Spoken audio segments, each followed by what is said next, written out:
This week's Star Media featured sponsor is Sunshine Gas and Godfather's Pizza, located on North Highway 75 across the street from high school tennis courts.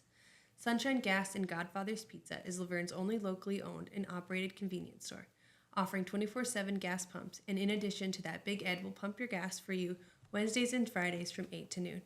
Inside the newly remodeled store, you'll find a full line of beverages, snacks, bakery items, and much, much more. If pizza is what you're hungry for, get yourself a fresh, hot Godfather's Pizza. Well, welcome to this week's Chamber Chatter.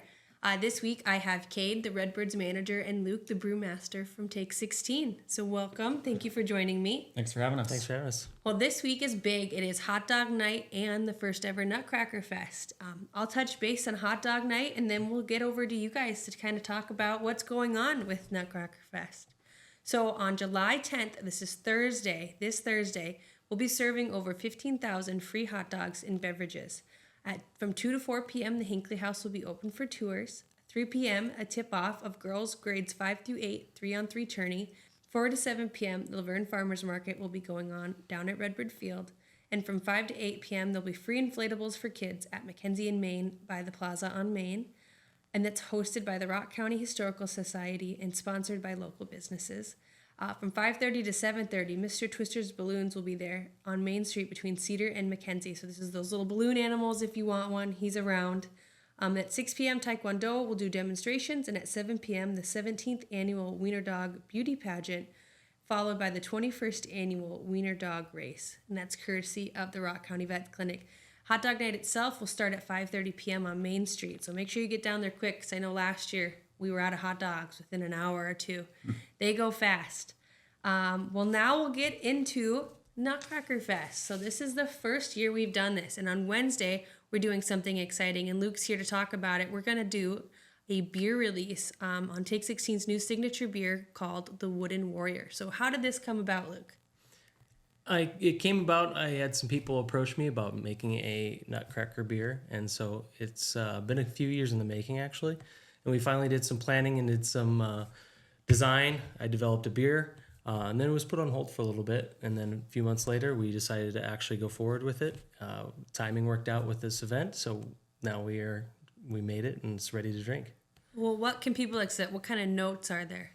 So this is a British-style amber ale, so it's going to be pretty malty, not too hoppy, nice, clean, easy drinking beer. That's kind of what the style of beers we're known for. So it's going to be a little bit more malty than, like, say, Laverne Lager, but still really nice, easy drinking for summer. So Yeah, so just perfect for some baseball games. that's right. Speaking of baseball games, so the beer release is on Wednesday, July 9th. Hot Dog Night is Thursday, July 10th. But Friday, July 11th, we're having the Nutcracker Base Race. And Cade, do you want to tell us about that a little bit? Yeah, so this started off, we, as in some Redbird managers, as we were transitioning last year, kind of came up with an idea. We've always wanted a bigger event for a baseball game, and we thought a perfect way to pair that is with the newly built Nutcracker statue going up on 75. So we approached the committee and said, we have this idea for a game between us and a different team. We didn't know the team yet, and we kind of wanted to rebrand into the Nutcrackers for the night only.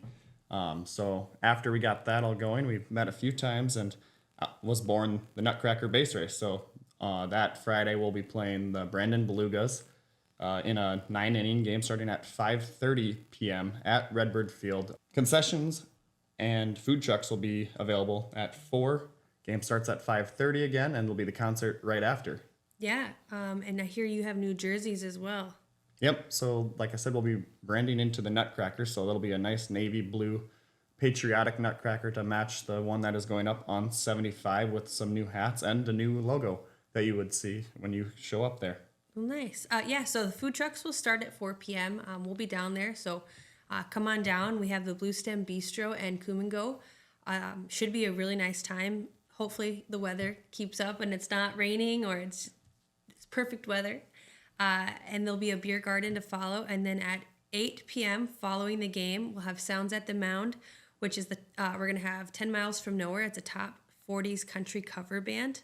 There is free admission with the beer garden food court. It does cost $10 to get a wristband in order to drink at the game and the dance.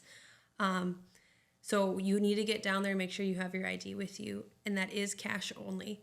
And then following Sound at the Mound on Saturday, there is a Nutcracker Half Marathon at 6:30 a.m. We talked about that last week, all the details of that. And then following that, we're going to have the world's largest Nutcracker dedication at 11 a.m. at Those Blasted Things. So stop on down to hear some more information and kind of see what's going on. If you have any questions, that's your time to ask them. We're going to have some snacks and some treats. There's some lemonades. It should be a good time. So if you're in the area, make sure you stop by. Well, thank you guys for joining me. Thank you. Thanks for having us. All right, my guests have left, but here is the military minute for the day. So in the middle of the 1960s, the Laverne Unit went to Alaska for their training exercises, returning to the area where Laverne Unit was stationed in 1941. And jumping ahead now, in 1972, a major reconstruction saw Laverne go from its traditional infantry designation to that of an ordnance unit. The 1114th Ordnance Company was ammunition supply unit that was not organized within the 47th Division. The 1114th was attached to the 5th Army Corps and was called upon its conduct to its 14-day annual training missions overseas. So they were in Germany and the United Kingdom and at a regular Army fort instead of that at Camp Ripley facilities. Unfortunately, in 1980, the Laverne Unit was once again reorganized back into the 47th Division as an infantry company when the 1114th was moved to Puerto Rico. This reorganization had a dramatic impact, and the numbers dropped from 105 enlisted personnel to 22. There's also talk about closing the Laverne Armory as a result of this decrease. Obviously, that did not happen as it's still going strong, but that is my military minute of the day. Thank you.